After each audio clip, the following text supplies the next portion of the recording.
kadang ada semacam ular, kepalanya manusia, seperti Nyi Blorong lah. Di mananya itu Pak? Di sini ada orang nyepi, istilahnya nyepi, sekitar 3 hari. Hari terakhir itu orangnya meninggal. Sinar matahari masuk. Jam berapa kira-kira kalau bisa menyaksikan sinar itu? Sekitar tengah hari. Tangga untuk turun ya Pak Tek ya? Seperti singgasana loh Pak Tek ya? Iya, seperti ruang-ruangan kan. Arsiteknya kan untuk persembunyian kan nggak kelihatan. Ada seorang pengunjung, katanya mau minta nomor lah. Terus ritual bakar dupa, katanya ada manusia kerdil-kerdil itu sambil tertawa-tertawa gitu. Nggak iso, nggak ngarah untuk nomor gitu. Diketawain gitu ya? Iya, diketawain. Tapi pas tengah-tengahan semedi, itu ada yang berdiri minta diputarkan lagu Bali. Ya menari-nari.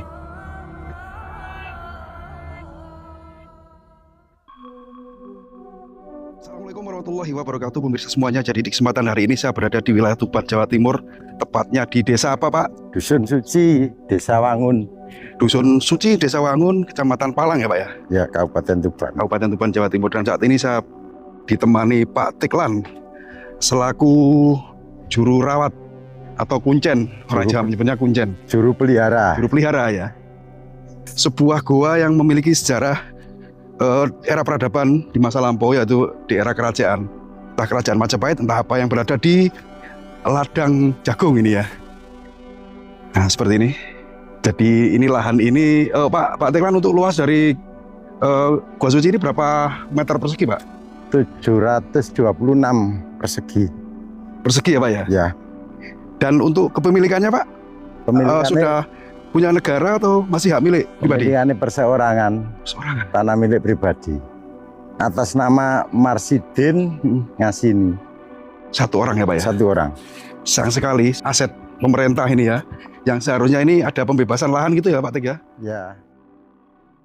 Oke, kita sudah masuki area Gua Suci Tuban yang sudah terkenal. Di sini ya tekstur batunya Pak Tek beda dengan batu-batu wilayah Tuban Lamongan ya. Walaupun batu kapur, tapi ini warnanya agak beda, macam-macam.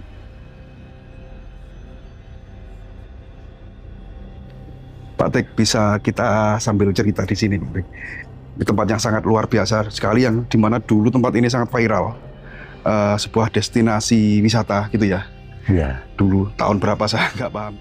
Angka tahunnya. Jawa tapi Jawa kuno. Sebelah kiri sana juga ada loh Pak Tek. Itu ya biasa-biasa seperti itu. Kita sepil dulu sebelum kita masuki Gua Suci ini. Ini dulu merupakan tempat apa? Ataukah proyek galian batu di seperti yang ada di Tuban ini? Masalah tempatnya itu kan paling tidak kan untuk pengambilan batu, untuk bahan bangunan pada waktu itu. Tapi selain untuk pengambilan batu, untuk material bangunan pada waktu itu, setidaknya untuk pertemuan atau persembunyian Di masa lampau? di masa lampau. Itu ditunjukkan dengan ruang-ruangan yang ada di dalam gua. Nanti kita akan menyusuri atau mengeksplor ruang-ruangan yang ada di dalam gua sana. Ya. Kita spill dulu, kita jelaskan ke pemirsa semuanya bahwa tempat ini dulu merupakan tambang ya, yang batu hasil tambang dari sini itu digunakan sebagai bahan baku candi, leres? Iya, setidaknya candi. Kalau nggak candi, paling tidak batu nisan yang dibuktikan di itu cungkup-cungkup atau di sunan-sunan, tempat-tempat wali itu kan semua bangunannya kan batu kumbung. Dikaitkan dengan itu kan bisa juga dibuat bahan bangunan pada waktu itu. Gitu ya? Iya. Sebelum ada orang misalnya, sudah ada bangunan ini. Sebelum ada warga sini. Warga sini sudah ada ini. Dan Jadi, bahkan sebelum ada penambangan batu-batu di era sekarang. penambangan itu sekitar kan tahun 80-an. Ini sudah ada. Sudah. Bekasi penambangan alatnya satu jari. Satu jari? Iya. Nah, ditunjukkan kan ini bekas-bekasnya ini kan garet-garet. Kan satu jari alatnya. Oh, satu jari itu Iya. mungkin Alatnya seperti tata. itu ya, Tata, pahat. pahat. Ini kan angka tahunnya. Oh, ini ada angka tahunnya. Iya. Pak Tek bisa membaca angka tahunnya ini tertulis ini artinya berapa tahun berapa gitu? Perkiraan 1196 Ini masih sangat terlihat ya Pak Tek ya? masih. untuk pengambilannya alatnya kan sangat sederhana. sederhana, Ya. Satu jari, artinya alat yang sangat kecil sekali, kecil. ya kan, dan sangat rumit tentunya untuk membuat seperti ini loh Pak Tek ya. Dan memang tekstur batunya ini beda dengan batu yang lainnya. Ini warnanya loh, ada yang kuning. Sebetulnya kan putih sebetulnya. Sebenarnya Kan- putih. Ya sebetulnya putih, cuma kan ada dari alam atau cuaca kan. Oh, faktor cuaca ya, akhirnya berubah warna gitu ya Pak Tek ya. Ya sebetulnya putih, Tidak ada yang dirubah di tempat ini Pak Tek. Nggak Masih sama dari dulu. masih sama seperti dulu.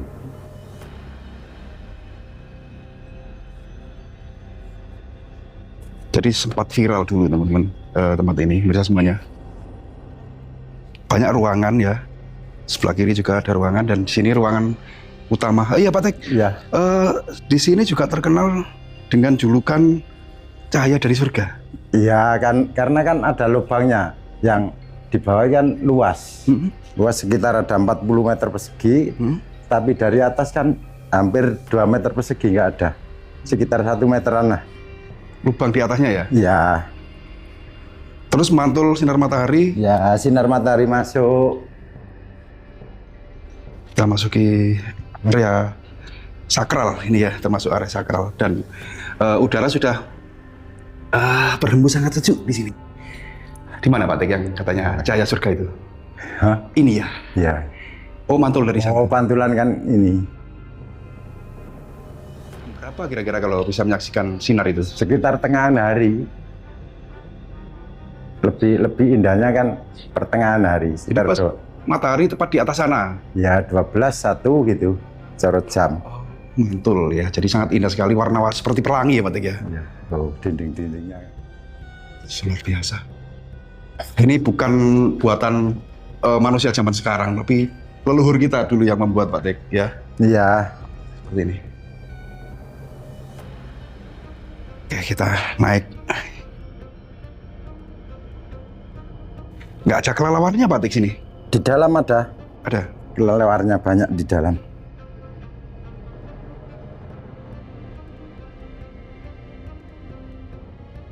Ini ya ruangan Oh, ini ruangan lagi. Juga sangat lebar ya Pak Tek ya? lebar.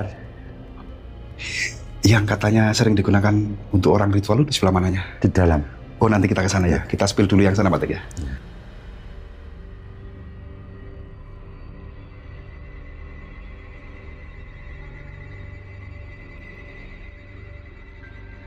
Nah, saya bilang kenapa? Walaupun ini kan posisi di dalam ruangan gitu loh Pak Tek. Iya. Yang kata jenengan kan faktor alam, tapi di sini warnanya loh tetap sama dengan yang di luar. Berarti kan memang leluhur kita memilih batu yang Iya, batu kualitasnya yang, super gitu loh. yang kualitasnya super, setidaknya kan batu pilihan.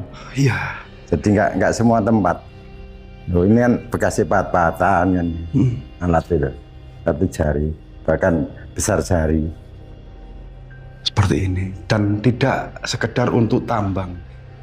Salah arsitek kan sama pengambilannya, antara jaraknya diambil sini sama sini hampir sama. Ada nilai seni tersendiri. Tidak sekedar mahat, Iya, ya kan? bukan sekedar mengambil batunya, tapi mempunyai nilai seni. Nah, Paling tidak pertemuan atau persembunyian atau mengatur strategi setidaknya. itu ya. Dan bentuk-bentuk ruangan.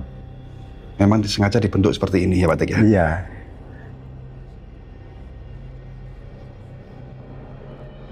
Yuk kita ke mana lokasi yang Utama utama? ya di dalam. Jangan kok bisa menyebut utama itu memang paling sakral gitu. Paling dalam ya paling sakral.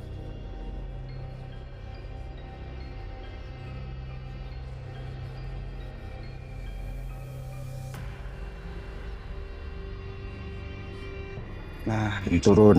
tetangga untuk turun ya Pak Tek ya. Ya.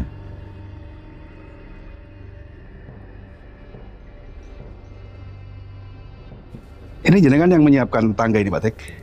Di ini di Sukani ini kantor. Dari kantor. Oke, Di kita kas turun kantor. ya. Oh, saya off dulu kamera karena saya harus berpegangan.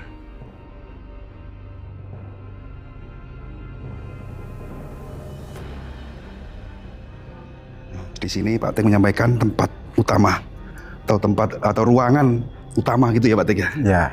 mungkinkah itu tempat untuk sidang atau temuan, tapi ya lebih luas dari ruang-ruangan yang Itu kan setidaknya kan untuk tempat duduk, paling tidak kan untuk tempat duduk antara ketua dengan wakilnya setidaknya. aduh sayang banyak vandalisme Pak Tek ya. Iya, lama itu sudah lama. Tahun 70-an. Biasa, jadi di sana itu memang sengaja dikasih ventilasi udara gitu Pak Tek ya, biar tidak oksigennya cukup. Ya, oksigennya cukup. Sekarang gini Thomas, Pripun? setidaknya kan kedalamannya kan masih dalam. Sekarang dihitung 1 tahun, 2 tahun sampai bahkan sekitar 1000 tahun kan kena air hujan atau kena tanah dari luar kan akhirnya kan itu terpendam. Iya. Jadi tanah yang ada di sini itu mungkin longsoran dari atas ya Pak? Longsoran dari atas. Ya dulu aslinya ini kurang dalam lagi. Kurang. Ini sekitar 20 tahun kan sekitar katakan 5 cm dikalikan 1000 tahun. Kali 1000 tahun.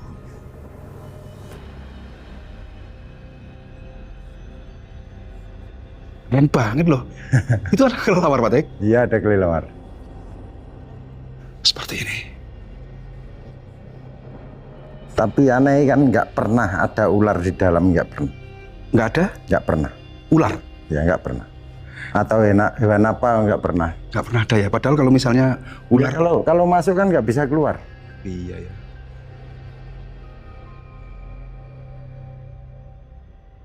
Seperti singgasana loh Pak Tek ya? Iya, seperti ruang-ruangan kan arsiteknya kan untuk persembunyian kan nggak kelihatan dari atas.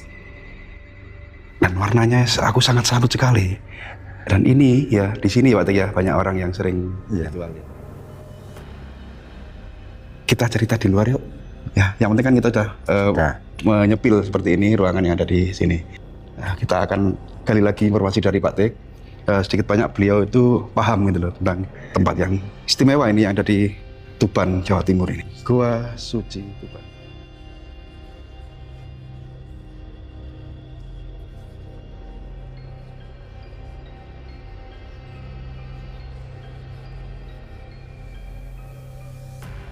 Oke, Pak Tek, kita ngobrol di sini karena di tempat sana tadi kayaknya kurang etis untuk kita menceritakan suatu sejarah sejarah. yang ada sedikit klenik kan gitu ya. Iya. Yang dimana ini dulu waktu pembuatannya prediksi atau diperkirakan pada era Raja Hayam Wuruk gitu ya. Kerajaan Majapahit Heeh. era Hayam Hayam Wuruk Wuruk.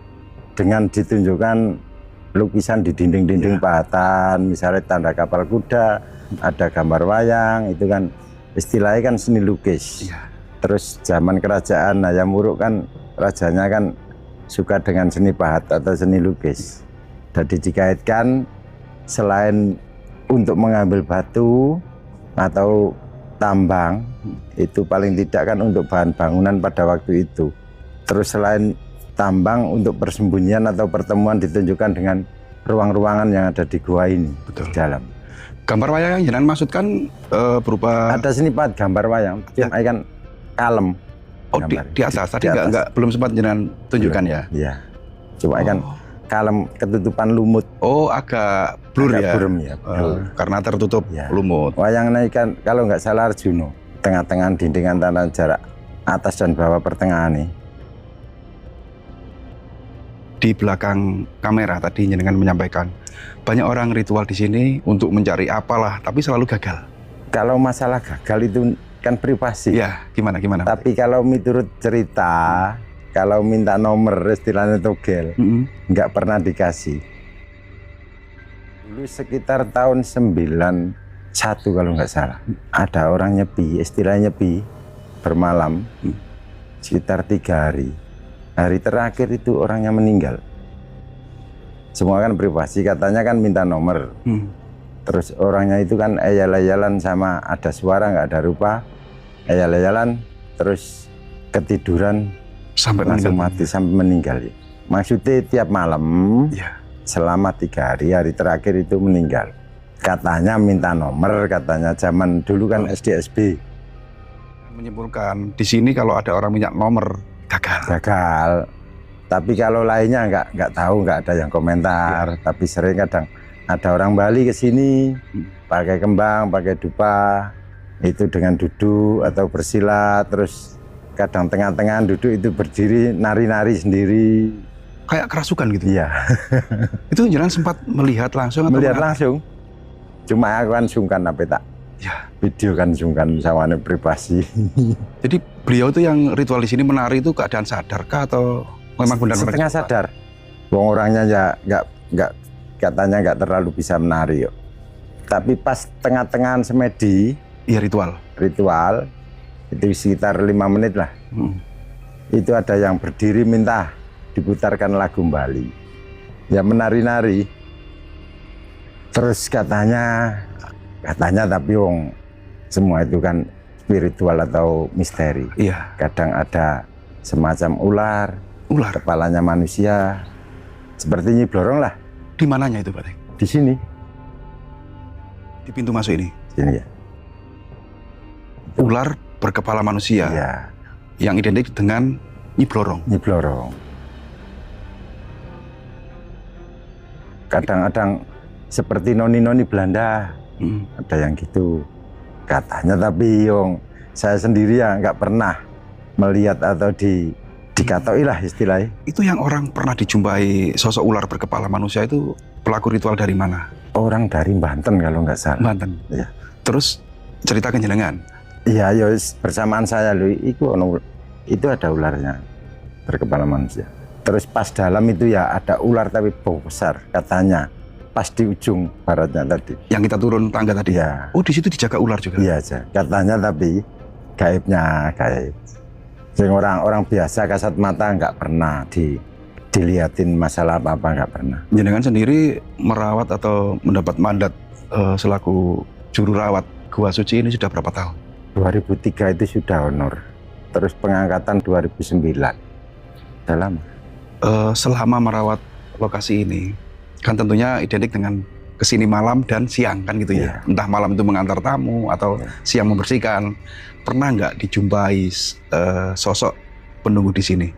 Selama saya memelihara sini nggak pernah. Nggak pernah. Cuma kadang sekilas ada seriwet, ada bayangan gitu. Sekelebat bayangan. Iya, seriwet gitu. Ada gitu saja.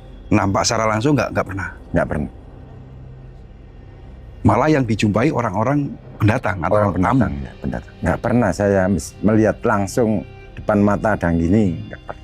Terus tadi juga jenengan menyampaikan katanya di sini banyak sekali makhluk kerdil. Iya, Itu ada. gimana ceritanya itu? Itu kan ada seorang pengunjung juga teman, katanya mau minta nomor lah, togel. Terus ritual ngobong dupo, bakar dupa, terus bersila. Katanya ada manusia kerdil-kerdil itu sambil tertawa-tertawa gitu. Nggak iso, nggak ngarang untuk nomor gitu. Diketawain gitu ya. Iya, ketawain. Berarti memang pantangan ya untuk ritual apapun di sini, ritual baik semedi, baik suku apa gitu, untuk meminta yang namanya nomor. Iya. Tapi kalau yang lainnya mungkin ya nggak tahu ya. Nggak tahu, tapi khusus nomor itu setiap orang katanya minta nomor dengan ritual membakar dupa atau berdoa atau apa, nggak bisa. Warga sini pernah nggak menemukan peninggalan artefak atau harta karun atau pusaka di tempat ini? Iya, nggak tahu, tapi setahu saya nggak ada yang pernah menemukan. Entah lo itu kalau saya nggak tahu juga. Tapi Ataukah masih- pernah menemukan tapi nggak ngomong? kadang pernah menemukan nggak ngomong, yo nggak tahu saya. Kan Tapi setahu saya nggak ada yang nggak ada yang laporan menemukan apa gitu ya. katanya itu ada pusoko atau senjata tapi nggak bisa diambil. Di mananya letaknya? Kadang nggak pasti, kadang dulu pas 9 berapa ya? 97 atau 98 itu kan ada nemu keris zaman Bupati Indarto dulu Oke. menemukan keris di luar situ. Di luar sana. Ya, tapi kan dicanggul. Bupati pas kesini sama temannya itu diyakini di sini ada pusakanya, digali keluar temen. Ada bener-bener. Tapi katanya balik lagi, katanya Sempat diangkat tapi kembali lagi ke Iya. lokasi. katanya ya banyak wong, ada orang Kediri itu katanya di dalam itu dinding ada tempat tidur, ada ruangan apa, meja itu emas semuanya, berlapis emas katanya tapi Iya. Ya spiritual lah yang bilang Spiritual, berarti ya. ada satu ruangan yang dimana ruangan itu terdapat singgasana lah. Iya, singgasana. Katakan ruangan keluarga lah. Ruangan keluarga. Ruangan rumah, katakan. Ada meja, ada kursi, ada dipan, tempat tidur. Yang semuanya berbahan emas, katanya, tapi untuk kebenarannya sendiri kan ya, wallahu alam. Tahu ya. Oh iya, Pak Tek, yang terakhir, pesan dan kesan panjenengan tentang tempat ini seperti apa? Kedepannya seperti apa? Harapan panjenengan? Pesannya, harapannya untuk pihak terkait, terutama Dinas Balai Pelestari Kebudayaan, mohon dengan sangat untuk tanah situs kan milik pribadi. Ya. Tanah dengan luas sekitar 726 meter atas nama Marsidin Mbok Ngasini, itu kan termasuk kan tanah situs benda cagar budaya. Ini kan milik perseorangan, supaya diadakan pembebasan untuk lahan situs Gua Siji ini dengan milik atau aset pemerintahan. Entah itu caranya gimana atau gimana, kan pihak yang terkait yang paling tidak yang memutuskan. Itu harapan dari saya. Masalah realisasi pembebasan itu kan banyak cara. Istilah tukar guling ya bisa, tapi kan saya sendiri kan nggak bisa untuk memutuskan atau nggak ngerti tata cara semacam itu. Tapi kan istilah aset desa paling tidak dibuat kepemilikan desa itu kan sifatnya kan umum, bukan pribadi. Itu kan aset desa Wangun kan ya banyak. Misalnya tanah situs diganti atau ditukar dengan aset desa, tanah garapan atau tanah sawah kan ya bisa. Yang produktif, yang bisa yang bisa menghasilkan gitu ya. Dan yang punya lahan ini berkenan kan gitu ya. Berkenan. Ya, mudah-mudahan ke depan apa yang jenengan harapkan dan termasuk pemilik dari lahan ini bisa didengar dan mudah-mudahan bisa terrealisasi ya Pak Tek ya. Yes, amin. Dan harapan kita, panjenengan, saya juga warga sini, depannya Gua Suci Tuban ini bisa kembali seperti dulu yang pernah viral. Yes, paling tidak mempunyai nilai histori atau sejarah yang paling tidak itu untuk kemakmuran rakyat. Iya, untuk magnet wisatanya bisa ke sini seperti itu. Selain wisata, untuk paling tidak kan bahan renungan atau pelajaran dari orang dulu. Betul. Kesabaran, mengambil batunya dengan alat yang minim. Terus paling tidak mempunyai nilai seni kan, bentuk ruang-ruangannya kan tidaknya kan ada identik dengan seni. Satu-satunya gua di Tuban yang memiliki nilai seni yang luar biasa adalah Gua Suci ini. Iya, tapi Gua Suci kan paling tidak kan gua buatan. Iya. Terus buatan kan semaksimal mungkin kan belum ada yang kembarannya, maksudnya itu belum ada yang menyamai. Kan belum ada. Ditata sedemikian rupa kan untuk setidaknya itu ada nilai seni yang tersendiri itu. Gua buatan yang sangat indah, lebih indah dari gua alam yang ada di wilayah Tuban, Jawa Timur ini. Itu Pak Tek ya? Iya. Cukup Pak Tek ya. Terima kasih jenengan sudah berkenan meluangkan waktu untuk mendampingi saya, mengantar saya sampai masuk ke ruangan sakral yang ada di ujung sana tadi. Ya, mudah-mudahan panjenengan diberi kesehatan, umur panjang yang berkah, rezeki yang barokah, dijauhkan dari segala musibah gitu Pak Tek ya. Pemirsa semuanya, untuk tayangan kali ini saya akhiri sampai di sini dulu. Mohon maaf apabila ada kesalahan, baik ucapan yang kami sampaikan maupun tayangan dalam video kali ini. Karena kami sebagai manusia biasa tentunya tidak luput dari salah, hilaf maupun lupa. Saya akhiri, Assalamualaikum warahmatullahi wabarakatuh. Waalaikumsalam.